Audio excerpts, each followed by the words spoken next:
दादरी की रैली के बाद सरकार के लोगों की भाषा बदल गई है। दादरी में जो जन समर्थन मिला उससे भारतीय जनता पार्टी के होश उड़ गए हैं। इसीलिए सरकार को याद आने लगी बहुत ऊंची ऊंची बिल्डिंग, और जेपीएनआईसी की बात करते करते रिवर फ्रंट पर भी बात होने लगी, और रिवर फ्रंट के बाद सरकार ये भूल गई कि मेट्रो किसने शुरू की थी। अपने भाषणों में बीजेपी के लोग कहने लगे कि मेट्रो भी उन्हीं ने चलवाई है।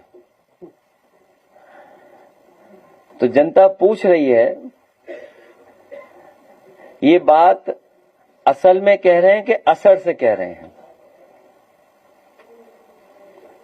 असल में कह रहे हैं कि असर में। और वो एक बात तो भूल ही गए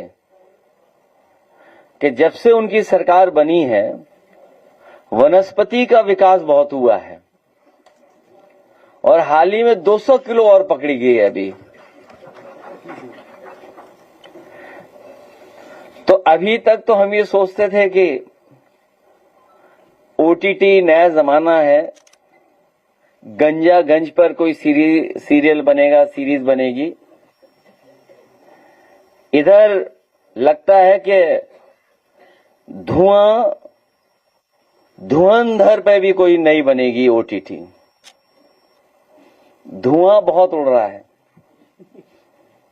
धुरंधर पे बने ना बने, लेकिन गांजागंज के बाद धुएंधर पे जरूर बनेगा। ये संगठन के लोग यहां आए थे, और संगठन के लोगों से हमारी अपील भी हुई है कि इसी संगठन ने बहुत शानदार अभी काम किया था। 2024 में इन सभी साथियों ने मिलकर के पीडीए की आवाज को बुलंद करके सामाजिक न्याय की लड़ाई को और आगे बढ़ाते हुए जनता का सहयोग लिया था। हम सब मिलकर के आने वाले समय में पीडीए की सरकार बनाकर के सामाजिक न्याय के राज की स्थापना करने के लिए हम संकल्प लेकर के जा रहे हैं। और ये हम लोगों की जानकारी में है कि जैसे ही चुनाव अन्य प्रदेश के समाप्त होंगे, पूरी भारतीय जनता पार्टी की फौज, बटालियन, जो कुछ है वो उत्तर प्रदेश में आ जाएगी। हम लोग दूर से ही देख रहे हैं कि अन्य प्रदेशों में जहां चुनाव चल रहा है वहां इलेक्शन कमीशन और बीजेपी मिलकर के क्या क्या काम कर रही है। उन सब से भी हम संगठन के लोग सावधान रह करके उनकी साजिश षड्यंत्र को समझते हुए उत्तर प्रदेश में पुनः समाजवादी सरकार बने, उसके लिए हम लोग जमीन पर काम करेंगे। और जिस समय सरकार बनेगी तो अच्छे दिन तो लाए नहीं लोग, लेकिन बुरे दिन जाने वाले हैं, ये तो जनता जान गई है।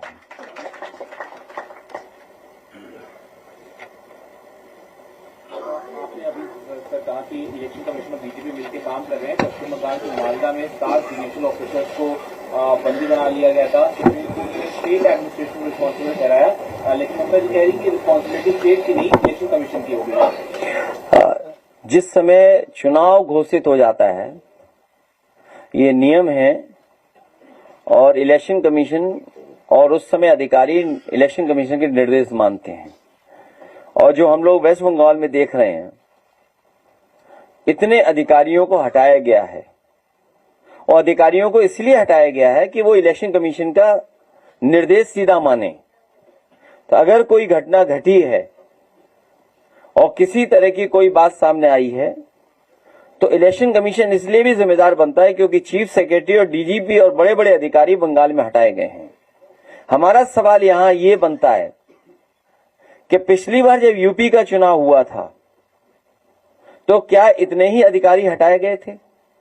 और समाजवादी पार्टी ने लगातार शिकायत की थी अधिकारियों की कि ये अधिकारी भारतीय जनता पार्टी के एजेंट बनकर के काम कर रहे हैं। एक भी अधिकारी नहीं हटाया गया और बाई इलेक्शन बहुत करीब से हम लोगों ने देखा।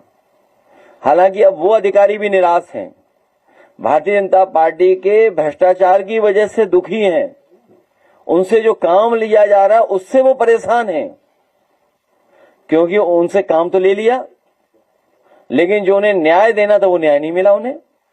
उदाहरण के लिए फैजाबाद, एक अधिकारी पे बहुत आरोप थे, बड़े पैमाने पर आरोप थे, और उस पर यही कहकर के कि आपको सरकार से राहत मिलेगी, सरकार मदद करेगी, आप पूरी बेईमानी कराओ। उसने बेईमानी तो करा दी लेकिन अभी उसे राहत ही नहीं मिली। तो उत्तर प्रदेश में क्या इसी तरह इलेक्शन कमीशन ने अधिकारी हटाए थे? क्या विपक्ष की जो शिकायतें थी इलेक्शन कमीशन में दी गई थी, क्या किसी भी अधिकारी पे कार्रवाई हुई? और आपके सामने तो ये एग्जाम्पलरी काम है कि नंदलाल जो दस्तखत नहीं कर पाता है, अंगूठा मारता है, उसके भारतीय जनता पार्टी ने दस्तखत करा लिए। बताओ, इलेक्शन कमीशन ने किसी अधिकारी पे कार्रवाई की हो तो बता दो। आप क्या उम्मीद करते हो कि सरकार कार्रवाई करेगी उस पर?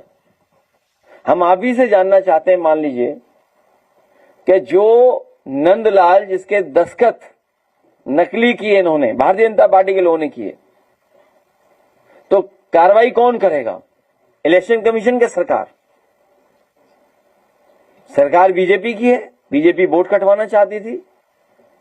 अब हमें उम्मीद इलेक्शन कमीशन से, तो कम से कम बंगाल में नहीं, उत्तर प्रदेश में इलेक्शन कमीशन अपनी क्रेडिबिलिटी साबित करे कि वो निष्पक्ष है और कार्रवाई करेगी ऐसे लोगों के ऊपर।